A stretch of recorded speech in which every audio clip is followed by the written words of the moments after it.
Document hoarding bureaucrat gets exactly what they asked for. I know there are plenty of this kind of stories here, but let me add my teaspoon to the conversational soup, too. Not my story, but from a farm boss I used to work with. It's a long read, because I didn't have enough time to make it shorter. TLDR at the end. Little House on the Prairie. EU, a small farm, in European Union, was applying for an EU agricultural subsidy for a storehouse, big enough for storing a couple of farming vehicles and odd bits of this and that, otherwise lying around the farm like orphaned rounds of cheese. Nothing fancy. EU is notorious for the exhausting amount of paperwork needed for any kind of agricultural subsidy. The process is usually both long and tedious. Ask any farmer, if you don't take my word. On top of that, you have the local government adding their mostly unnecessary and confusing bureaucratic sprinkles to the cake, because who just doesn't love good old paperwork? Yay, does it really exist? The building already there and in use. Farm boss has been engaged with the subsidy application process since the beginning of the project, over 2 years. Literally hundreds of emails, calls and letters have been exchanged between various instances. Application process is like this, nothing abnormal about that. A bureaucrat had to be convinced that a building has been built and it's for the intended purpose.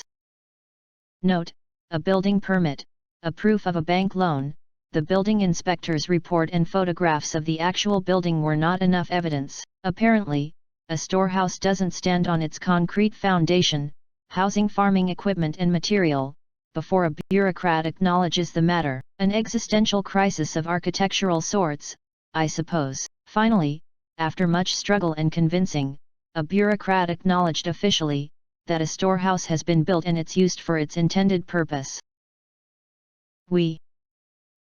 Aforementioned part of the bureaucracy is not essentially part of the MC story itself, nor was it the only one, but before proceeding I wanted to give you, dear reader, a palpable example of a mucus-oozing snail, that is a bureaucrat. Was it really paid for? Now another bureaucrat wants to know all the costs claimed in the subsidy application have been actually paid. Makes sense, you don't want to assist scammers, who forge fake invoices and payments. In this project there were some 150, give or take, financial transactions involved for material, labor, insurance, permits, etc. Want all the invoices? You got it. Want all the receipts? Okie dokie. Want the bookkeeping statements? If you say so. This last one has special significance. Bookkeeping statements contain a legally binding track of every single invoice and payment. Bookkeepers swear on the blood of their firstborn baby it's correct. Even the tax office is happy with that. And they are not easy folk to please. But the local government sitting on top of the EU money, which even isn't their money? No, not enough for them. They want to be super duper extra hyper sure how every single last nut, bolt and screw was paid for, because maybe farm boss is just a scammer who likes to spend 2 years on paperwork. Regardless, the fact that the little storehouse stands proud and stout in a farm, which has existed for decades in the exact same location. Enter Smog's lair, like a dragon hoarding gold and treasure to sleep upon, a bureaucrat hoards information and documents, apparently to sleep upon. 2. Local government bureaucrat wants to be able to track every single financial transaction. Not by invoice number. Not by invoice date. Not by invoice sum. Not by combination of these. No, they want the project references, not sure about the exact translation of this, combined with the actual payments. It's a 10-digit code attached to each part of the storehouse building project. For example, the roof has its own code under which all parts, labor, etc. go. After some hassle with the accountant agency and the bank, such list was materialized. It took only 2 weeks, so it was a quickie compared to the whole process. It was an impressive 831 pages long PDF document, so big because of dozens of payments, small and big, far and near, accumulated over the time span of 2 years. Every single financial transaction. The information needed for the subsidy application is spanned through the document, maybe some 50-odd pages. Just deliver the 50-odd pages, easy peasy? Bureaucrat says no. Obviously, one can't omit the unrelated pages, because bureaucrat wants to observe the document both consistent and continuous. In other words, if the total page count is 831, that's how many pages there has to be. End of discussion. Happy bunny now? Okay, you'll get the whole document. Happy now, bureaucrat? No. All the information is there, how come? Nope, we bureaucrats want to find the information easily. But we have already provided the cross-reference list with all project references and invoice numbers, how's that? No can do, we bureaucrats want easy. How about pressing CTRLF, search, that's easy as 1-2-3, nope, we bureaucrats want to have project references highlighted. On paper. Because that's easy. But it'd be a ton of paper, wouldn't it surely be easier to use the electronic format? Sensible arguments overwhelmed by angry bureaucratic noises. No no no, absolutely no. Highlighted. On paper. Easy. Now you, dear reader, already know what time it is. It's MC o'clock. Farm Boss goes through the PDF with CTRLF and uses the marker tool to highlight the project references with pretty yellow. One day's work. Then sit back and print. Numerous copies and one color cartridge later there is a nice pile of A4 sheets, 4,2 kg, 9,3 lbs, to be exact. Neatly stacked and boxed.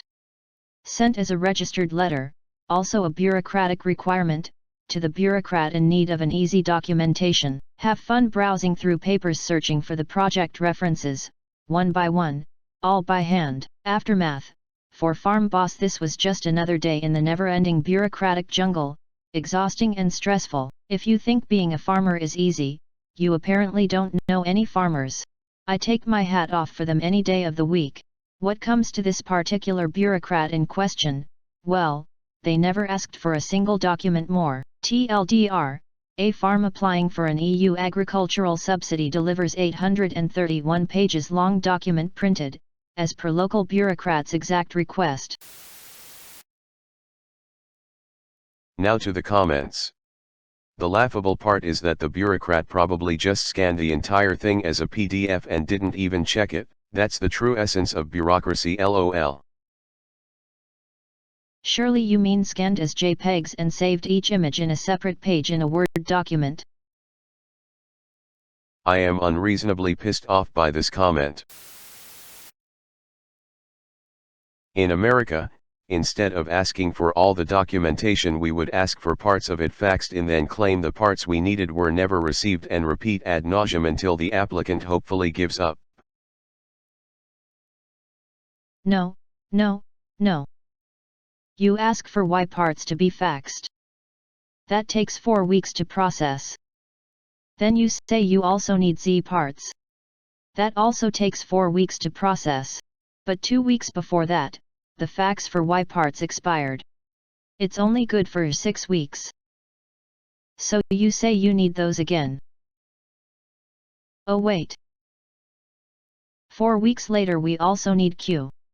And BTW, Z has expired. I kid you not, we went through something very similar to that, fixing our mortgage payments to be correct. Spent 6 months going back and forth where some parts were expired, some parts were fresh, and, oh look, some parts they forgot to ask for. Finally, hubby and I took all the parts, including the ones we'd just sent, and sent them all together by registered mail, or is that certified? The one that requires a signature and you get a copy of the signed receipt, and it was finally fixed. Not before they'd gotten a whole lot of extra money out of us that, look, see, they couldn't, i.e., didn't want to, refund back to us and wasn't applied to our equity. Joke was on them. Even though we didn't initiate it, a class action lawsuit was started by someone and we got a lot of those funds back when they lost the lawsuit. Thank you, random stranger that was a lot more willing to pay lawyers than we are. There are many variations on the good old document scramble. As for the paying a lawyer bit, class actions are generally contingency, lawyers only get paid if they win and generally take a fixed percentage, 25 to 35%, of the payout. Und so, mein lieben EU-Freunde, bleibt unter Mifflin Deutschland eingeschafft, and that, my dear EU friends, is how Dundler Mifflin Germany stays in business. Yes, construction is all about cost codes, mainly because you need to be able to separate the trades so you know what you owe to the roofer, what you paid to the painter, etc. That's how you organize your books. Not by date, not by sum. By trade, equals cost code. This is basic knowledge, nothing shocking. I know, I'm fun at parties. OP replied. Exact information is exact. Exactly. Rookie mistake for the bureaucrat. I audit federal grants in the US. A lot of what you discussed is pretty standard in the US as well. Like if I have to check compliance with allowable costs and cost principles, I'll ask for support down to the invoices and banking info. I think the difference is we don't always do 100% checks unless we find an issue and have to expand testing. I always take PDFs and electronic documentation. Control F is your freaking friend. An auditor in the wild.